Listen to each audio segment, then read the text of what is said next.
सदाबहार अभिनेता देवानंद की जन्म शताब्दी के अवसर पर कॉफ़ी टेबल बुक का विमोचन महाराष्ट्र के राज्यपाल माननीय श्री रमेश बैस ने की। इस विशेष मौके पर राज्य के कई गणमान्य हस्तियां वहां उपस्थित रहीं। सभी हस्तियों ने देव साहब की यादें साझा की। मिलना है तो वो गाना ही पड़ता है। तो मैं आपको 2 लाइन अभी ना जाओ के सुनाता हूँ और 2.5 लाइन ऐसी लगी लगन की। अभी ना जाओ छोड़ कर के दिल अभी भरा नहीं, अभी ना जाओ छोड़ कर के दिल अभी भरा नहीं, ऐसी लागी लगन मीरा हो गई मगन, वो तो गली गली हरि गुण गाने लगी, महलों में पली बन के जोगन चली, मीरा रानी दीवानी कहाने लगी, ऐसी लागी लगन मीरा हो गई मगन।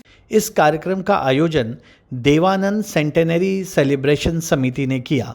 इस समिति के अध्यक्ष श्री विजय कलंत्री ने भी देव साहब को याद किया। जो cross that edge but they still say let's move on, like Devanand, Mr. Amitabh Bachchan. So all these are people who inspire you to a lot of things. But Devanand sir said work, and he added one more word to his work, was romance. And he wrote his book also, Romancing with Life. So when you talk about Devanand, he's a man with a lot of, who inspires you a lot in working, in your personal life, in your how to conduct yourself. A man who is always punctual. He is one of those stars. In film stars we usually see, Anup Bhai will bear me out, that they say that film star है तो जब आना है तब आ जाएंगे, तो वैसा नहीं. And he has done lot. If you see, he acted in 50 movies in 10 years. He has acted in nearly 114 movies. We will see some of his clippings, some of his interviews, where he says, life has to go on, life has to move on. Why should you worry about it? And he said, if you read his book or if you read his collections, and we had a lot of personal interaction with him, he says, avoid doctor, never go to a doctor. And never tell anybody you are sick or you are going to a hospital. Because you don't want people to come to him. Sorry, Dr. Saraf. He says people should not come to him. So he used to always come out with some different suggestions, different ideas. And he was a very personal man.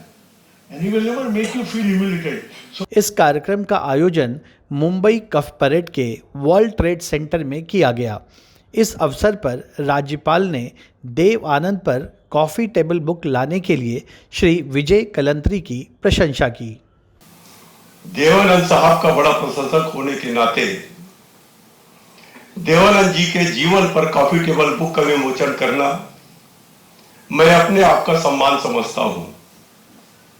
मैं doctor Vijay Kalantri जी को धन्यवाद देता हूं कि उन्होंने मुझे पुस्तक के विमोचन के लिए आमंत्रित किया, जिससे मुझे अपने युवा दिनों को याद करने का मौका मिला। राज्यपाल के रूप में व्यक्ति को प्रोटोकॉल के साथ रहना होता है। राज्यपाल को किसी भी थिएटर में जाने, मूवी देखने और मुंबई की मशहूर पाव भाजी खाने की आजादी नहीं मिलती है। अगर मैं वहां जाऊंगा भी तो लोग पसंद करेंगे या नहीं जानता। लेकिन एक समय ऐसा भी था जब एक स्वतंत्र पक्षी के रूप में मैं सिनेमा घरों में जाता था, कतारों में खड़ा होता था और यहां तक कि फिल्मों के टिकट भी ब्लैक में खरीदता था। मैं जब 10 तक था, एक हम लोगों का एक 5-6 लोगों का ग्रुप था, वो एक आदत बन गई थी कि कोई भी फिल्म लगे पहला शो हमको देखना है, चाहे वो 9 बजे का हो सवेरे का, चाहे वो सेकंड शो हो। मैं भाग्यशाली हूं कि मेरा जन्म उसी वर्ष हुआ जब भारत को स्वतंत्रता मिली। इस प्रकार मैं भारतीय फिल्म उद्योग के स्वर्ण युग का गवाह बन सका। इस स्वर्णिम युग में पृथ्वीराज कपूर, दिलीप कुमार, राज कपूर, सुनील दत्त, राजकुमार, मनोज कुमार, बलराज साहनी जैसे श्रेष्ठ अभिनेता और मीना कुमारी, मधुबाला, वहीदा रहमान जैसी महान अभिनेत्री रही। और उस समय कहते थे कि मधुबाला की ओठ, निम्मी की आंख बहुत प्रसिद्ध थी। देवानंद जी के समय सदाबहार हीरो कहते थे, लेकिन मुझे एक नाम याद है राजेंद्र कुमार का, उसे भी सदाबहार हीरो कहते थे। इन महान अभिनेता, निर्देशकों, संगीतकारों और फिल्म निर्माताओं के लुप्त होने के साथ ही फिल्मों में मेरी रुचि थोड़ी कम हो गई, लेकिन मैं अभी भी देवानंद की गाई, तेरे घर के सामने, CID और अन्य फिल्मों के गाने गुनगुनाते रहता हूं।